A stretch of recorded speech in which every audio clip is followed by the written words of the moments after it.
I moved from Dublin in April 2020 back home. Life is slower in the country, that's for sure, and I love it.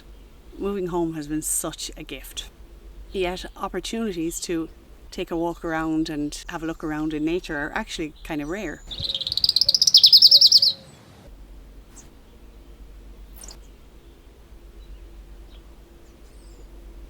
I moved home to live with my mother at the beginning of the global health crisis, so there's always work to be done. I have a full-time job, working partly from home and partly in the office. And there's family to spend time with, friendships to enjoy, beings to take care of, and that amazing thing called the internet to be surfed. It leaves a narrow enough window of opportunity to spend strolling around in nature.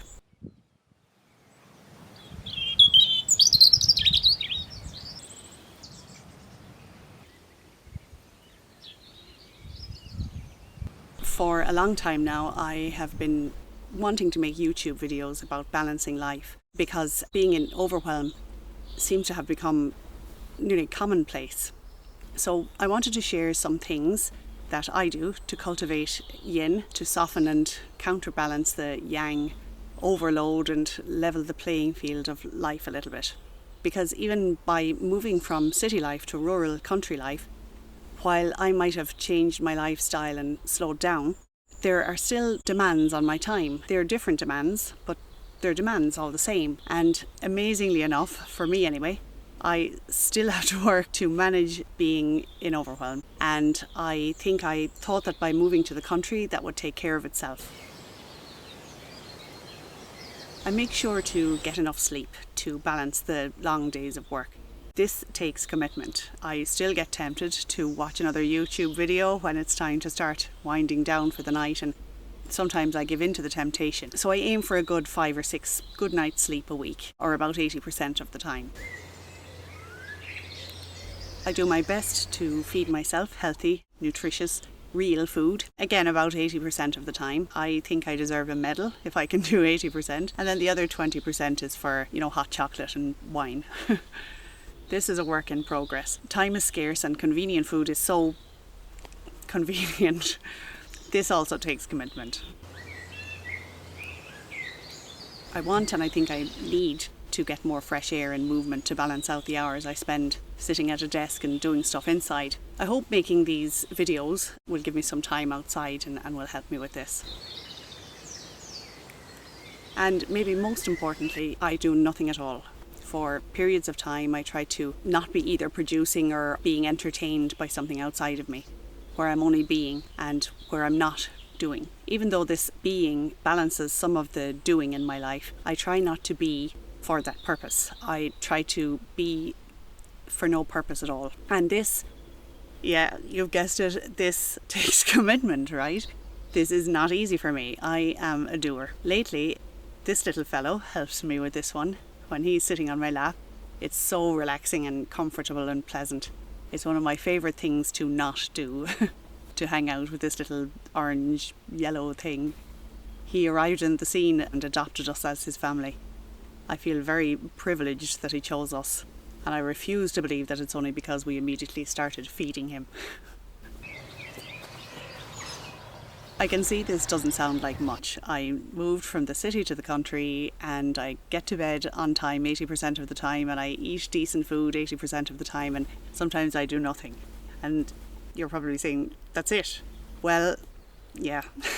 I don't know if you've all figured out something that I haven't, but in my case, this takes up a lot of my time and headspace to organise and prepare.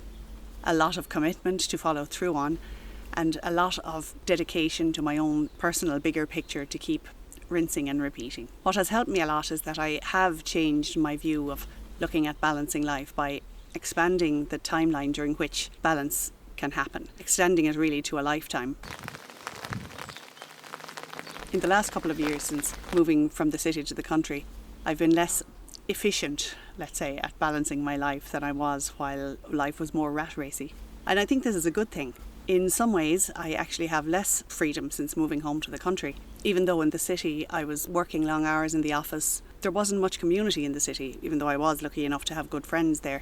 But what I did have was my own space to come home to in the evenings, and I came home when I chose to, and I was fully in control of what I did, where I did it, and who I did it with. I was in a different phase of life. Since moving home, I'm re-immersed into community. This, I think, has been the nicest gift of the last couple of years and the most pleasant surprise, to reintegrate into a community. Naturally, of course, with community there comes more unexpected and unannounced change. At times more chaos, and definitely more of a need to be able to sometimes just let go of and surrender the best laid plans.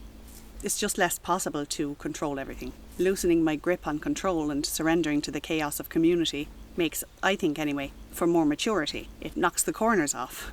And I think I needed that way more than more control and more management and more contrived micro-balancing. I had everything my own way for long enough. I'm also realising being less efficient at balancing life might just go with the territory of a changing life phase. I think I thought that if I slowed down, I would have less things to do on my to-do list, and if there was less to do, then I would feel some satisfying sense of completion, but yeah, I don't really feel that so much. Most of the time I'm still making decisions on what's the most urgent thing, and then practicing letting go of the temptation to try to get everything done and exhausting myself and overwhelming myself, and to be honest, now that I've got older, physically hurting myself. Since settling well into my 40s and teetering on the edge of a new decade, do they call this midlife? At the same time as settling in at home, in reality I don't have less to do. One set of responsibilities has been replaced with another set of responsibilities. And at the same time, the amount of control I have on the circumstances that surround me has reduced.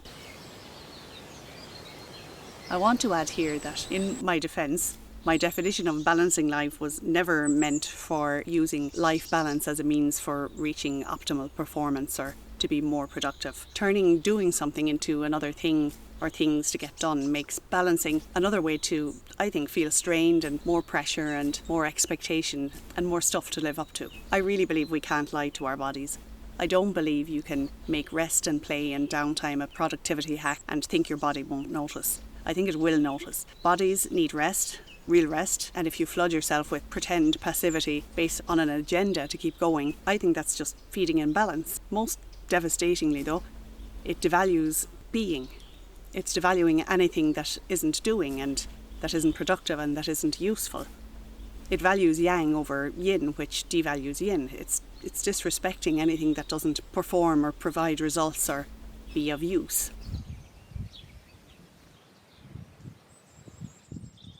By the way, if you're wondering if cultivating yin in these ways does actually improve your life, well, the answer is absolutely yes, it does. It's a slightly different kind of improvement. I find it's less self-improvement, as though there was something wrong that had to be improved or fixed, and it's more self-growth or a deepening and accepting of yourself. It's less performance and more maturity. It's less external and more internal. It's more improvement for you than of you. My kind of improvement. Thank you for sticking with me today and for staying around until now. I hope you'll come again. If you want to hear more of my thoughts about keeping old stories and memories, click here. Thank you for your precious time and attention.